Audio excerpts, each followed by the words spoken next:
Good morning, everyone. Here is a live look over downtown Spokane right now where the sunrise is just flexing this morning. My goodness, what a beautiful shot of downtown Spokane. Love how the sunrise almost makes it look like a silhouette there. You can see the clock tower and all the beautiful mountains. Good morning, everyone. We're glad you're with us on this Tuesday morning. I'm Tim Pham. Meteorologist Thomas Patrick is in the Weather Center marveling over this beautiful sunrise also. Thomas, and you were telling us because of the lack of cloud cover this morning, that's why it is kind of colder this morning. Yeah, and we actually see that a lot through the winter time, especially when you lose that blanket of cloud cover. It can get pretty cold first thing in the morning. But yeah, I am with you, Tim, marveling at that sunrise. There's another shot. It almost feels like a moment of zen, right? Maybe we should add the sounds of the Spokane Falls downtown on top of that picture to just get your morning set off right, because let's face it, I'm going to click the button and kind of ruin it because it's 32 degrees. It's cold out there this morning. Yeah, the clear skies has left a lot of our area temperatures pretty cold for this morning, but at least it is not snowing anywhere for the inland northwest. Like yesterday, though, we will be tracking scattered showers into the midday and afternoon hours, and they could be intense, just like yesterday's showers as well. So that is what we'll be eyeing down later today. On Up with KREM, we bring you weather and traffic together. Here's a look at I-90 and Pines in Spokane Valley. Don't forget, today there is road sweeping for Bloomsday cleanup. Of course, this is happening from the Argonne Road exit all the way to US 2. They're beautifying the interstate and our city to get it ready for the Expo 74 kickoff, as well as Bloomsday on Sunday. So if you see those road sweepers, make sure to just give them room and move on over.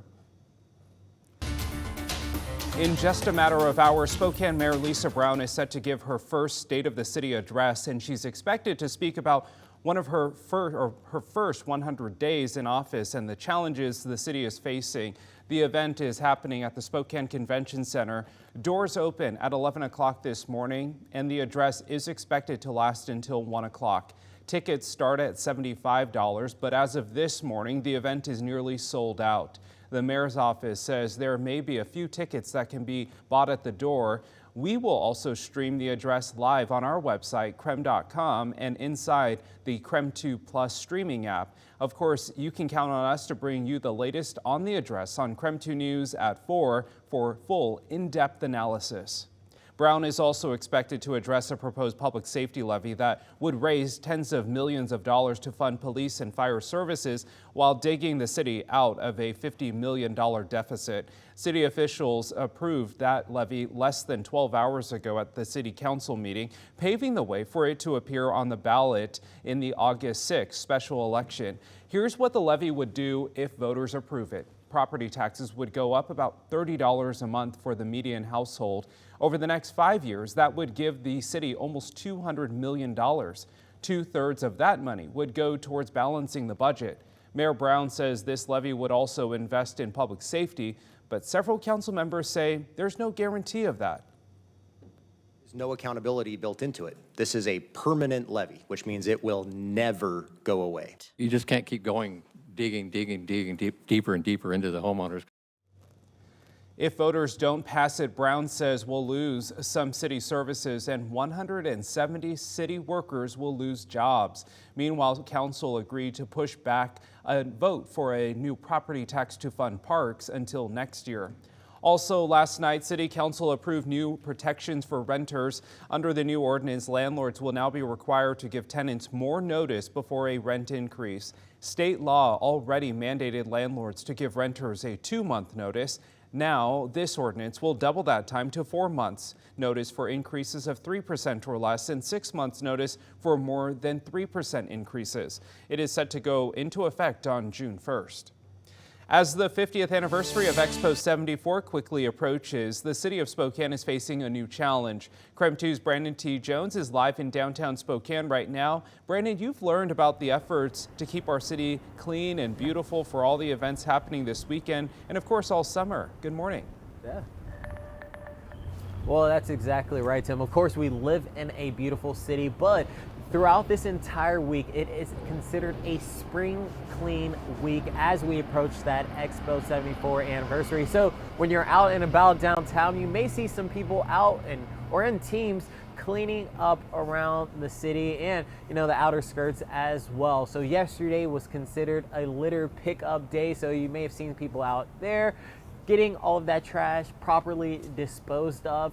Tomorrow, it's the first of the month, so it's considered Wednesday, May Day, which means they're also getting tree preparation and getting planter preparation and ready in good positions. Thursday is graffiti day as efforts take place to scrub all of that out. Friday is a viaduct cleanup day, which still needs volunteers. It's a family-friendly event as crews will go around Brown's Addition and do some cleaning up ahead of Bloomsday weekend.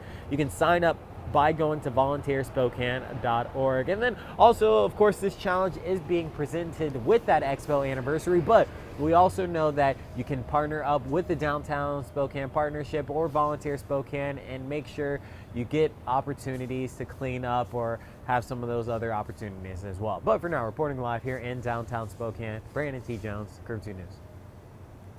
This morning, an Airway Heights woman who had been missing for days has been found and is now safe. Spokane police rescued Amanda Pacotis in East Central last night, but now the search is on for the man police believe took her.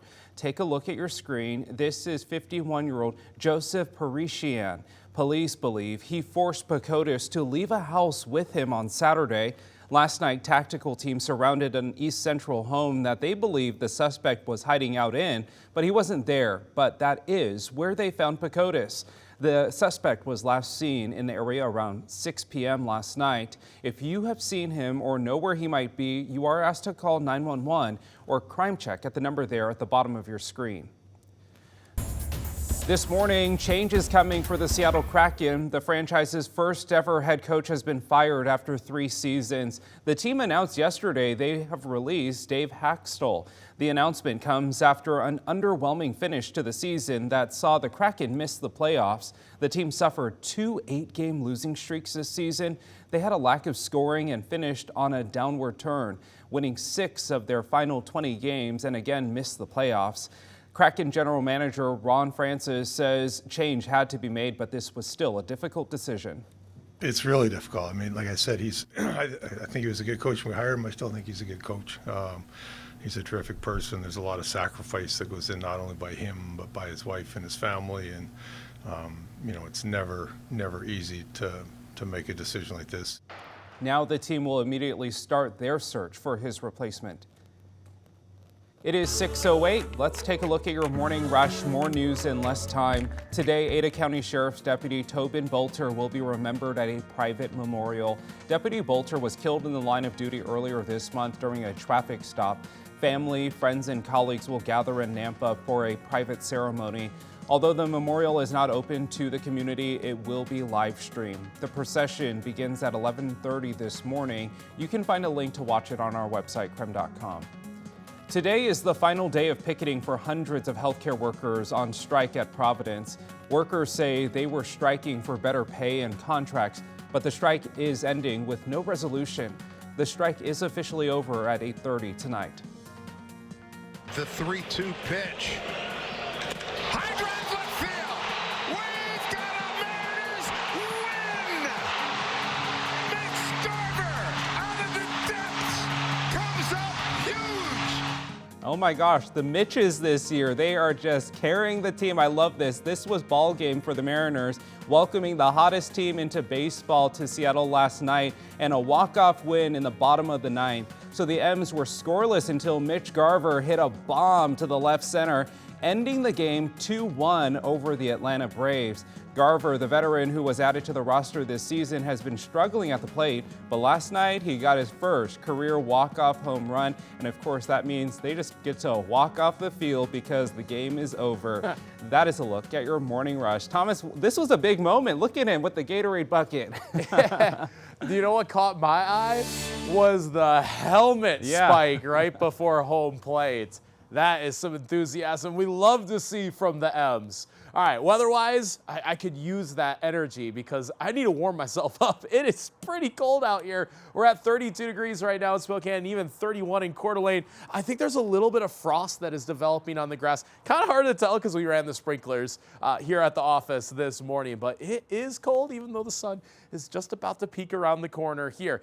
We do actually have mostly clear skies for the inland northwest. Little bit of cloud cover starting to enter the region, but it's this storm system that gives us that second wave of scattered showers, which are expected later on today. And it will be like yesterday, where some of those showers could be rather intense at times. I had hail at my house yesterday, so thinking that could very well be a possibility later on today. We'll go in more depth with our computer modeling that simulates the action later on today before we get to a slightly warmer weekend ahead before Bloomsday.